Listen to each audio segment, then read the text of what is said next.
how you doing? This is Edwin Perez. Thank you for joining our podcast again. We call it Moving Our City Forward.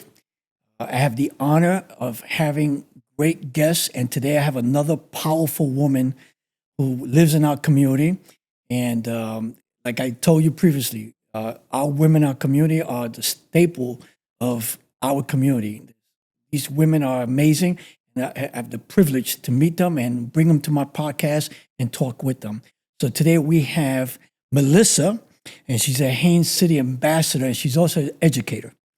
And I have her here to talk about several issues, but mainly how she can help the community, how the community can help her, and how could we embrace the community to get where we need to get. So with that said, I'm going to introduce Melissa. Melissa, thank you for coming aboard.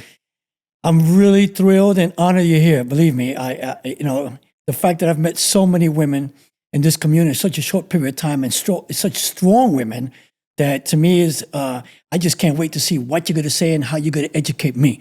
Because as long as you learn something every day, you're heading in the right direction. So please tell me a little bit about yourself, your background, how long you've been living here, and so on and so forth. Thank you, Edwin. Yeah. I'm honored, and thank you for all those kind words. I feel that, if anything, I'm a servant leader. So yes, I am an educator, and I am a community leader. I've lived in Haines City since I was 10 years old. Oh, good. The developments off of Baker Dairy Road have grown tremendously now that I live just outside of city limits. So I'm kind of in that cutoff between the Point Siena boundary, and then here we are in Haines City. But I've grown up here, Haines City High School graduate, class of 2001. I'm president of Nueva Inc., which is a nonprofit organization based here in Haines City and Davenport, a parishioner of St. Anne Catholic Church here in Haines City, lifetime, and then an educator. So I've worked with organizations. I'm a tutor and a Haines City ambassador. That's definitely one of my pride points. Thanks to the city for bringing that program back, Edwin.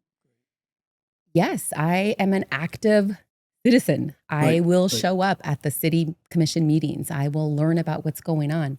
I will ask for programs to be reinitiated. Fun fact, I have call to action. I want the city to bring back the Emerging Youth Council because it's an advisory council that involves our youth.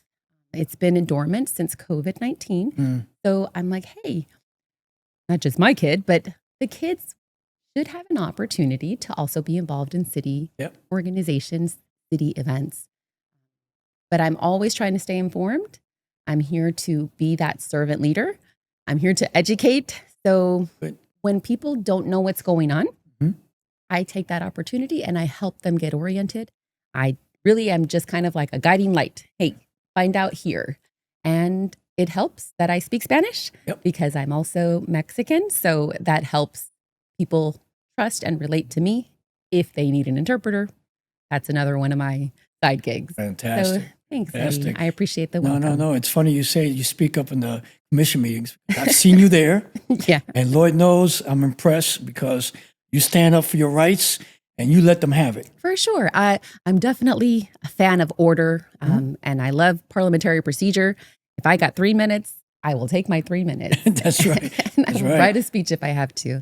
But I'm a big participant in civic activity. I think that's something that many people don't take advantage of. They don't realize they count. They have a voice. They have an opinion.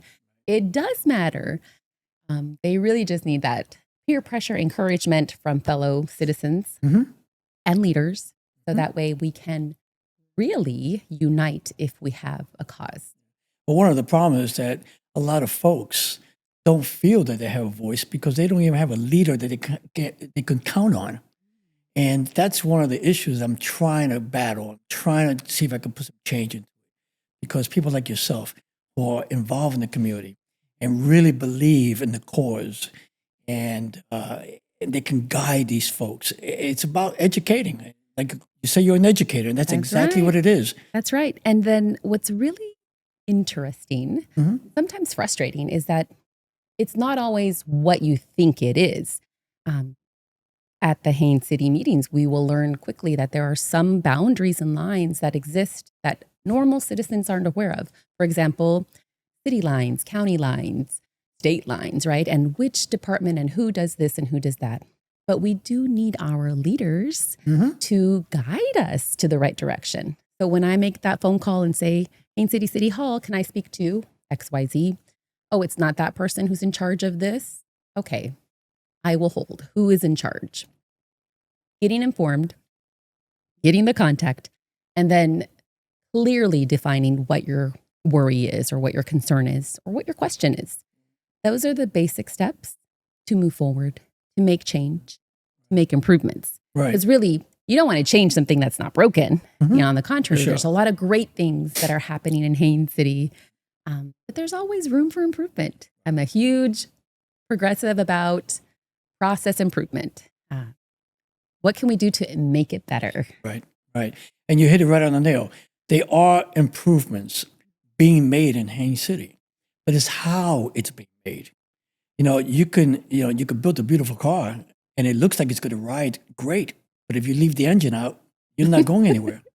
And that's a Big perfect pictures. analogy because that's what's happening in Haines City right now. Haines City is growing by leaps and bounds, but they are letting the city get out of control. We have issues in Haines City between roads and water and everything else we can think of. And our leaders right now are taking a back seat to that. They're not even informing the city or the citizens exactly how we're going to fix it. And when they do come up with a plan, it's already too late because we're already on the 11th hour and it becomes an issue. So people like yourself that are involved in the city, it's curious you just mentioned how you call and they tell you, well, it's not this person. Do you find that the process to just get anything, a simple thing done in the city, do you find that process to be kind of stagnated or complacent? I would call it slightly inefficient, right? So to give credit to the city staff, they do the best they can. Exactly. But I don't think we have the best systems in place. And I'm another advocate for good systems, right? You need to know where you're going to. We depend on technology, the website. Even finding basic information can get a little bit convoluted. It can get distorted, right? So the waters are a little muddy. I go on the website and I just want to find out who do I report that there's a stop sign missing on my road and I don't know why. So it takes some time after phone calls. And as a citizen, I'm not one to take no as an answer quickly and easily. Some people would, because basically there's no answer. They take it, they accept it. I'm on the contrary. So I will follow up and say, okay, I still don't have an answer from when I called about the stop sign missing. Okay, I have to call the county. Got it. I like to see things through to be able to check them off. Right. That's my mentality. But something as simple as making a phone call and knowing who to talk to can be improved. I think the city has made some good efforts. I'm a big fan of printed material, even though we have the website. They have a really nice directory and they have information about who is in charge of what. I recommend all my fellow citizens to go to the city hall and pick one up. It's perfect. It has even from federal levels. So they really make an effort to educate the citizens, but it's pretty basic, right? So I think they have the tools, but they really do need ambassadors. They do need fellow citizens to also encourage everybody to come in and ask questions so they can feel comfortable knowing where to find the answers. But unfortunately, it's not always easy. So yes, it does take time. It can get frustrating to wait to find out who's going to help me with this question. So we can always make improvements there. I really am hoping for better communication from our leadership to normal people, right, on how to make it better. Yeah. And I've been with you at certain meetings that you attended. And I don't know if you feel the same way I do, but sometimes it feels like they're really beating a dead horse on issues that should have been resolved before they got to the meetings, number one. And number two is some of them even sound like they were misinformed on information that they're bringing up to have a open forum about. And it's frustrating as a citizen to sit there and listen to this graveling and this sparring back and forth. And I said to myself, wow, we're taxpayers, and is this what we expect from our leaders? So what's your perspective on that? I will echo some frustration because I agree. There are certain expectations that you have from leadership. And again, me being, former secretary, I've participated in other committees, organizations, clubs. You have to have standard of order. And when things get out of control, you need somebody to Bring back use the a gavel. horses. Yeah. I don't know. Something to call the attention that, okay, we are getting off topic and have proper time control because time is our treasure. Don't have time to waste. Let's use our time efficiently. And yes, we can be passionate. Mhm. We can disagree, but there needs to be an Respect. agreement to respect each other, give each other a lot of time. And if it truly is a topic that needs to carry on, then it has to be addressed properly. I'm all about procedures. So I think my leadership team here in Haines City can definitely have room for improvement. I was very disappointed in some recent meetings because I wasn't expecting the meeting to go on 3.5 hours, right? So there has to be some level of standardization and agree to disagree, but not create chaos. Right. Because that is public and we want to represent the best of our community. Deal with the issue, but don't be the issue. That's the way I look at it.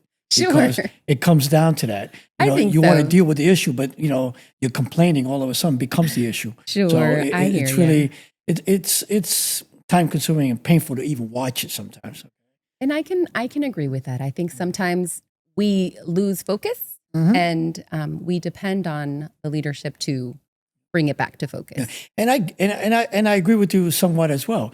They try to do the best they can, but sometimes that's why you need fresh new faces, fresh ideas, and do away with complacency and just move on with the folks there.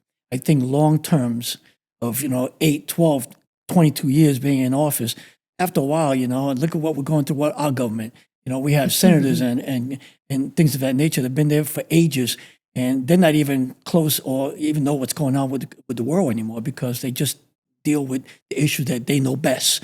I think there's always a pro and a con to having longevity, right? In fact, I was watching the news just yesterday and a lot of the new installations, but really that aren't new, right? So one prime example that I'm a big supporter of would be our Polk County Sheriff, right? So there's a reason why he was reelected 6 consecutive terms. So if there is a longevity, then there has to be a reason for it.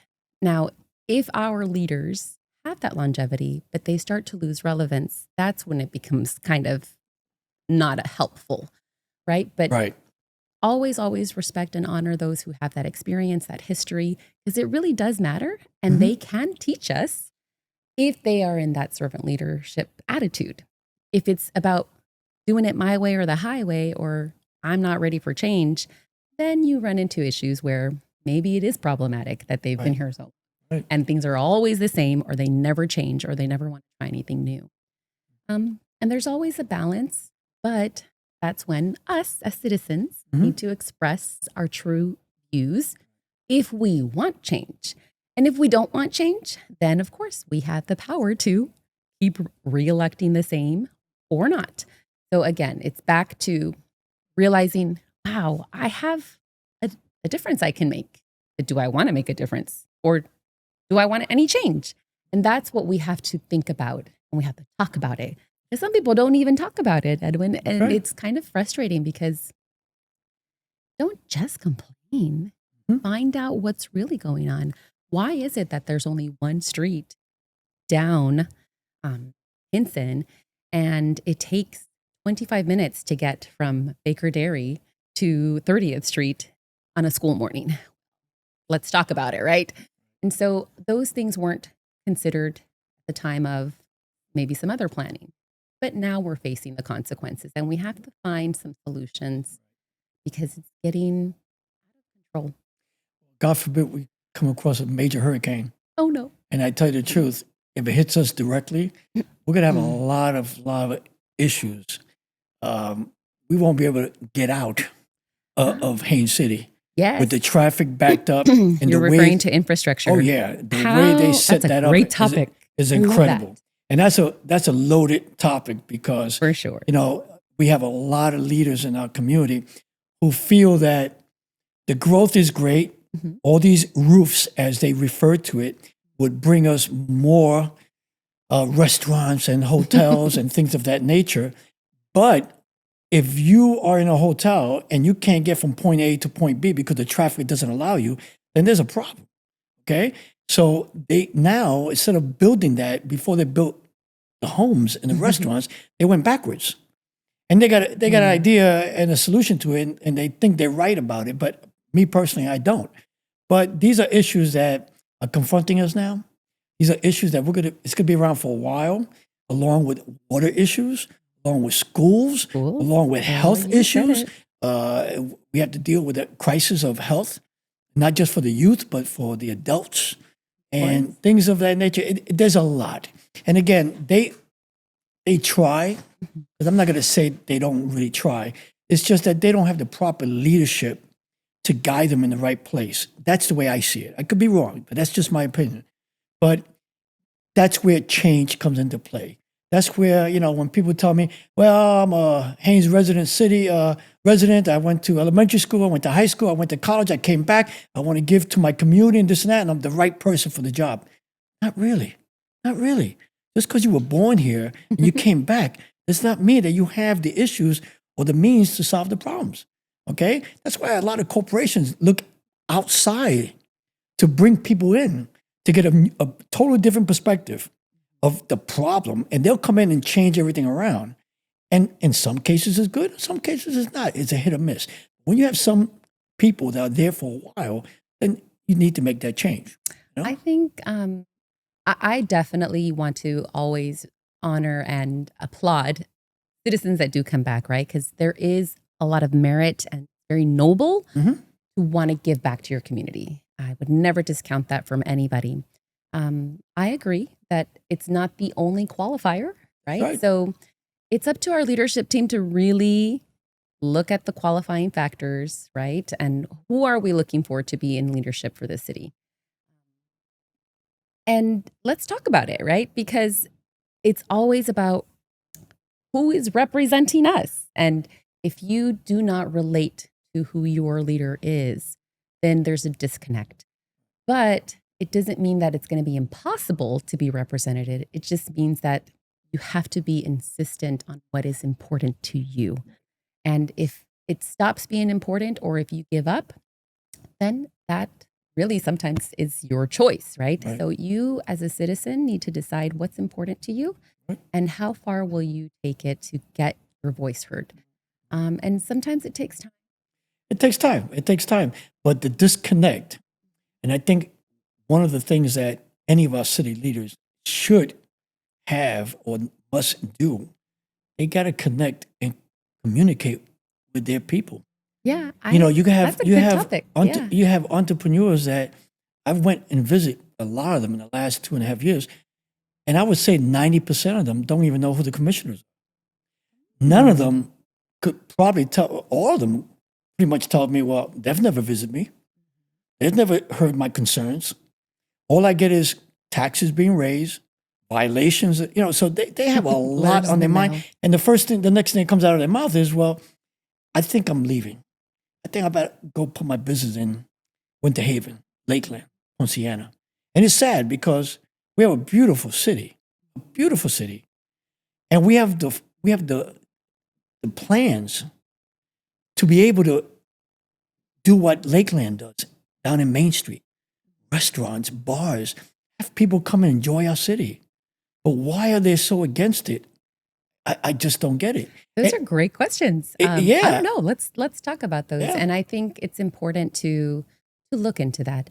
Now, most people don't take action unless it directly affects them. And that's probably why we have such a complacent population, because they aren't the entrepreneurs. So fellow entrepreneur here, right? You do want to know what your city has to offer you. And if it's unfortunate that the city cannot offer you the opportunities you're looking for, that's exactly what happens. We look elsewhere. Now, Haines City, like any city, right? They have a goal. They want this to be the best place to live, work, and play and start a business. So learning about what the CRA is, learning about what offers are open to businesses, new businesses. What is Haines City looking for as a government? But what are the people of Haines City looking for? And I think as entrepreneurs, there's so much risk involved. It's hard to make a decision, but you will usually go where you see a better opportunity. Right. Incentives. Correct. And if Haines City itself is not being attractive enough, then it does need to be improved. Because we're such a diverse city, it's all about scalability. So are we really only looking to attract big corporations like Target to open up here in Haines City, or do we care enough about the small businesses like that artisan who wants to open a storefront, or that restaurant owner who is ready to serve their cultural dishes? And all of that is important. It's up to us to bring it to the table and really either be specific. Here are my needs as a business. This is what I don't feel the city is offering me. And who's going to help me, And that's where we need that leadership again. And if it's true that our new businesses in cities are not comfortable or they don't know what's going on in Haines City, then again, room for improvement. Let's build a business guide on how to get started here in Haines City. I've talked to a lot of entrepreneurs, restaurant owners, other owners, and they basically tell me the incentives, but nowhere close to other cities they give, and it turns them off. And then we have a few that say, you know what, I'm going to stick it through because I am true, born, hard Haines City residents, and I'm going to give it a shot. For sure. And I've heard some horror stories. I'm not going to mention anything, but it's sad. Of course. And one of the biggest things they tell me is that they wish that the city was a lot easier to go through the system, and they just put them through such a rigorous stages. They need to streamline it. I know about those. They need to streamline it because in some cases it's unfair. In some cases they're just really picking on and favoring others versus others. So there's a lot to be done. And like any other city, no city is perfect. It really isn't. But it's sad when you live here and you see the other cities surrounding you improving. Well, we have a blueprint of what they've done for us to succeed. And right now, Polk County is the largest county that's growing in the country, not just the city or the state of Florida. Yeah, I've heard those trends. That's right. And money's pouring in.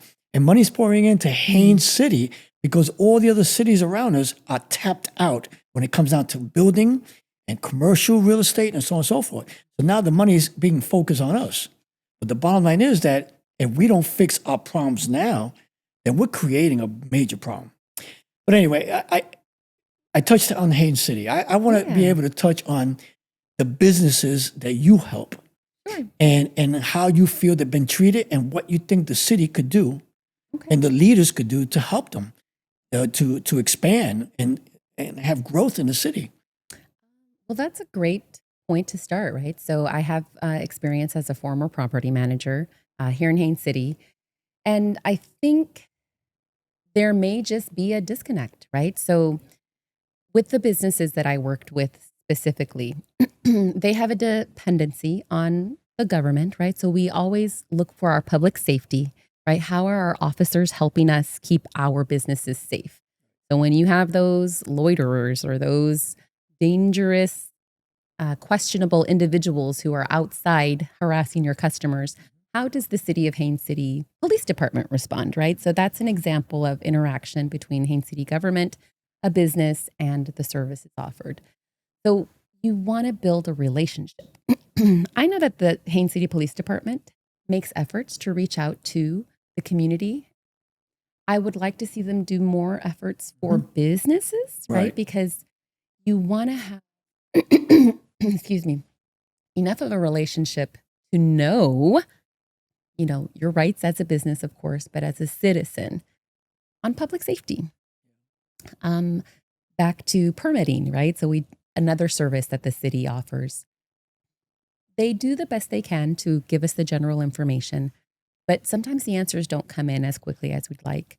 So I feel that for something as simple as a grand opening sign, it shouldn't be complicated. Instead of getting a code violation, right? That, oh, hey, you cannot have this sign, then that code enforcement officer, I believe, should make a direct contact with that business owner and educate them, because you also have to be mindful. And of course, this is one of those controversial topics, but when you have a country full of immigrants who have a different lifestyle and mentality, maybe they're coming from another country, literally, right? We've got people coming from many Latin American countries where commerce is not the same as it is here in good old Florida, USA. But a simple interaction between a code enforcement officer with that business to help explain to them, we have a code ordinance. You cannot just put any sign that you want. This isn't, your home country, unfortunately. Explain those rules and make it a positive interaction so that they can be in compliance without threatening them with, hello, whatever the fine is for not being in code. Those are opportunities that we're missing. And what happens? The businesses get mad and they don't want to do business like that because it doesn't make any sense to them unless you make an explanation. Yep. So those are things that I have experienced that I feel our city government can do better. But sometimes, again, right, as a fellow leader, you can be that buffer. You can help explain if you are aware of that. So again, I really applaud the Haines City Ambassador Program because it helps you learn the different departments of the city, all the different leaderships, so that you can be that buffer between a person who is asking or complaining or not knowing what's going on. And then you can say, well, hold on a minute. Let's give it a fair view. Did you know XYZ department has this information available? Oh, no. Okay, well, let's find out. Or do you want me to help you? And that's where I think we need to help each other. So those who are already in leadership positions, hopefully they can also step out of their comfort zone to reach out to those groups that are in the vicinity that maybe don't normally get serviced. Right. I feel like the city can do a little bit better when it comes to multiculturalism and interpreting services and having content and material in other languages. I think there's room for improvement there because, again, it's no surprise. A lot of the new businesses that are coming to Haines City are multicultural, and we need to be mindful of that. Well, because the demographics is there. Yeah. You got 54% Hispanics. So obviously Is the that most the number now? Yes, it is. That's and most of the awesome. restaurants and all these entrepreneurs are coming in trying to cater to their demographics. So we've identified. So I heard you saying a earlier topic. in the conversation on a few topics that they're doing the best they can. I- And you see, to me, that's complacent Well, because maybe you're right. There's a level of complacency because, again, I am not in the position where I need the services. Right. But I have challenged the city before, more specifically, with public records and my marketing departments here in Haines City. If the citizens ask for it, they must get it. And the thing is that the citizens aren't asking for it. Now, do I need it? Does Melissa Altamirano need it? No, thank you, God. I am bilingual. I have my education. I can do well on both ends, right? Right. And I don't need it. But again, this is where we need to empower our citizens to be very specific. Okay, I don't understand what you're saying. Can you please say it in Spanish, or can you say it in Creole or Vietnamese, whatever the language is? Because it's now meant to be an accommodation, right? We have to try to communicate with each other. And that leads me to the next topic because, like you said, communicate. But if you have people in power and they don't have the ability to communicate with the new demographics, then they can't really connect. They could try. They could do the best they can. But if you don't have the people to at least address the demographics so they can speak their language, they can go and visit them, and they could connect with them and bring back their concerns, like you said. If they don't ask for it, then they're going to say, well, nobody's complaining about it. But, it's, you have a lot of business, like I mentioned in my earlier podcast, is that none of them really knew who their commissioners are. No one's visited them. So they get really frustrated. So if you have commissioners in positions and that are catering to the new demographics, that can help a lot. And we can supply these needs to the community. Ooh, I think that's an excellent suggestion, Edwin. And I think that tells a little bit about your leadership style, right? So I would slightly disagree, only that as a leader, right, and as an educator, I can put myself in this position. When you have a student or an audience member who is not of the same, start pulling the categories, right? Classification, language, background, education. There has to be a bridge somewhere. Otherwise, that communication, you're right, it's broken or it doesn't exist. However, we're humans and we sometimes create these biases, these prejudices that, oh, he will never understand me or she will never understand me. And we start making up excuses. We need to have a level of openness to hear each other first. And if there's an environment that allows that communication to happen, right? So, okay, what would you like to tell me about, whether it's a complaint or a praise, right? Because every now and then you get somebody say, oh, I'm so happy with this event that just happened. It was perfect. And it celebrates everything. And then you have the other end of the spectrum. This event was atrocious. It caused so many problems. And it's all but complaints. Even if the leadership and the citizen or the teacher and the student, whoever the communication is between, if there is a disconnect, there has to be an interest in wanting to communicate. So hopefully it comes both ways. But really, the onus is on the leader. And that's why I applaud your suggestion, right? Our leadership should take an interest. Right. They should take an interest on the new influx of residents or the new influx of business without discounting or forgetting of those of us who are already here. That's right. And so it's a challenge. It's not impossible, but hopefully they can create a strategy, right? Because I can tell you as a teacher, right? We have students who have multiple learning styles, different learning abilities. Right. And so the law helps us create a standard to know what is expected of us by law.